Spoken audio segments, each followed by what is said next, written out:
Olá, varão, varoa, sejam bem-vindos ao meu canal Geo Descomplica. E no vídeo de hoje nós vamos falar sobre a filha de Jefté, que se encontra no livro de Juízes, no capítulo 11. Mas antes eu quero pedir para você se inscrever no meu canal, ativar o sininho de notificações para não perder nenhum vídeo, deixar o seu like e compartilhar com todos os seus amigos. Agora vamos para a Bíblia.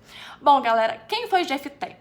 No capítulo 11, no verso 1, fala o seguinte: Jefté, o Gileadita, homem valente, porém filho de uma prostituta.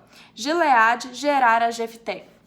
Gileade é o nome do pai. E Gileade tinha uma esposa e teve filhos com essa esposa. Só que com o passar do tempo, quando as crianças foram crescendo, esses filhos, da esposa de Gileade, rejeitaram Jefté por ele ser um filho bastardo, por ele ser filho de uma prostituta. E naquela época, ser filho de uma prostituta, você era rejeitado pela sociedade. O povo não te aceitava, principalmente os da própria família.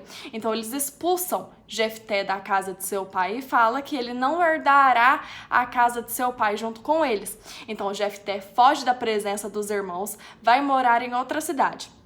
E aí os anos, se passam e os filhos de Amon vão guerrear contra os filhos de Israel. Então os filhos, de Gileade, os irmãos de Jefté, vão em busca dele e falam: olha, nós precisamos de você para lutar conosco. Venha com a gente e você será o nosso chefe. E aí Jefté rebate: olha, vocês me rejeitaram por tanto tempo, por que só agora vocês estão vindo atrás de mim? E vocês têm certeza que vocês vão me fazer chefe sobre vocês? Eu serei o cabeça de vocês?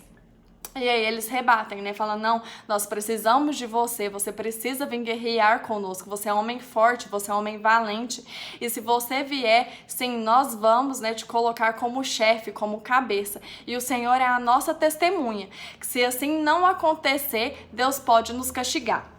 Então Jefté vai com eles, vai guerrear contra os filhos de Amon. E aí, quando eles vão para a guerra, Jefté faz um voto com Deus, que está lá no versículo 30 do capítulo 11. Ele fala o seguinte: fez Jefté um voto ao Senhor e disse: se com efeito me entregares aos filhos de Amon nas minhas mãos, quem primeiro da porta da minha casa me sair ao encontro, voltando eu vitorioso dos filhos de Amon, esse será do Senhor, e eu o oferecerei em holocausto.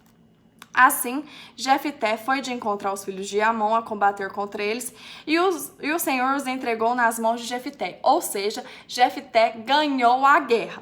E qual que era, a promessa que ele tinha feito com Deus? Que se ele ganhasse a guerra, que se Deus entregasse os inimigos em suas mãos, a primeira pessoa que saísse, à porta da sua casa, ele entregaria como holocausto, como sacrifício. E aí no verso 34, fala que quando Jefté volta para sua casa, quem que sai ao seu encontro? A filha, sua única filha. Ele não tinha mais filhos. E aí ela sai com danças, com enfeites, comemorando ali a vitória do pai, porque a notícia já tinha se espalhado na cidade, que Jefté tinha ganhado a guerra, que ele estava voltando vitorioso. Então ela fica muito feliz e vai ao encontro do pai, com danças, com enfeites. E aí quando o pai a vê, no verso 35, fala que ele rasga suas vestes como um sinal de luto. E aí ele grita, ele: ah, filha minha, tu me prostras por completo. Tu passastes a ser a causa da minha calamidade, porquanto fiz voto ao Senhor e não tornarei atrás. Então aqui ele conhecia as leis divinas daquela época. Ele sabia que quando você faz um voto ao Senhor, quando você faz uma promessa a Deus, você tem que cumprir aquilo.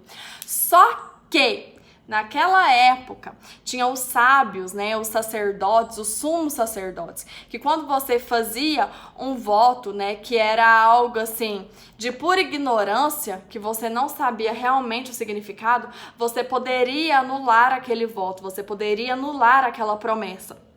Só que aqui, no decorrer da história, nós vamos ver o porquê que ele não anula o voto. Então, ele conhecia, sim, as leis divinas daquela época, conhecia também a lei do povo, porque ele era juiz. Depois ele se torna juiz, e ele julga Israel durante 6 anos.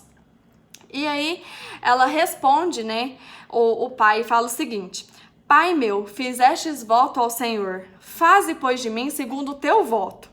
Pois o Senhor te vingou dos teus inimigos, os filhos de Amon.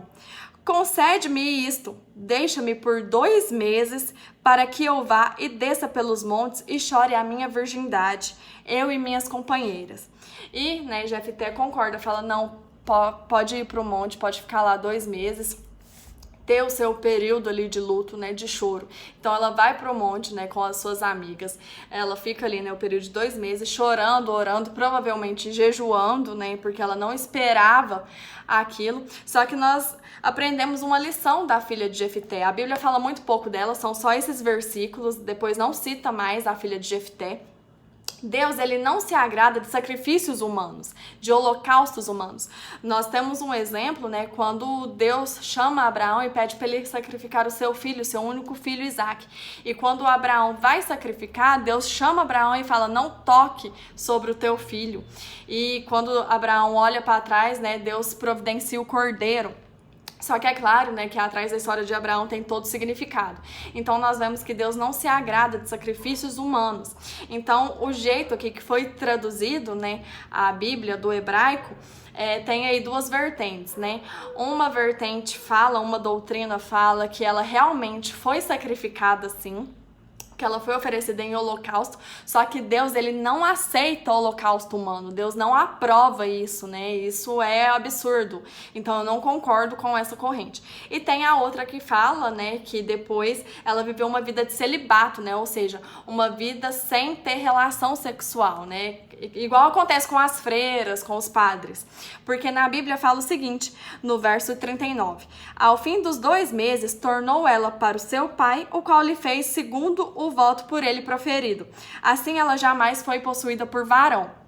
Ou seja, então ela viveu uma vida ali de celibato, uma vida ali totalmente ao Senhor. Só que por que ela quis ir para o monte chorar, né, durante 2 meses? Porque naquela época, né, e até hoje o sonho de muitas moças, né, é constituir família, né, ter um marido, ter uma casa, ter filhos. Então, como o pai fez o voto no nome dela, não no nome dela, né, praticamente, mas de quem ele visse primeiro da sua casa, então ela concordou com aquilo, ela foi ensinada desde pequena que ela deveria, né, honrar pai e mãe, que ela deveria obedecer, né, os ensinamentos divinos. Então ela não questionou o pai, né, ela soube ali honrar o pai e obedecer, né, ser temente a Deus. E ela aceitou o seu destino, né, o seu papel ali. Ela poderia ter se revoltado contra o pai, ter fugido, sei lá, ter xingado, né, porque a Bíblia não esconde pecado. Então, eu vejo, assim, um ensinamento muito grande da filha de Jefté, a questão de honrar pai e mãe, questão de obediência, a questão de ser temente ao Senhor e que, independente do que aconteça, a gente não se revoltar, né, a gente não se tornar uma pessoa rebelde. Então é isso, a história é bem curtinha mesmo, eu espero que vocês tenham gostado do vídeo, curtem, compartilhem, comentem, me sigam lá no Instagram, @geodescomplica, um beijo no coração de vocês e até o próximo vídeo, tchau, tchau!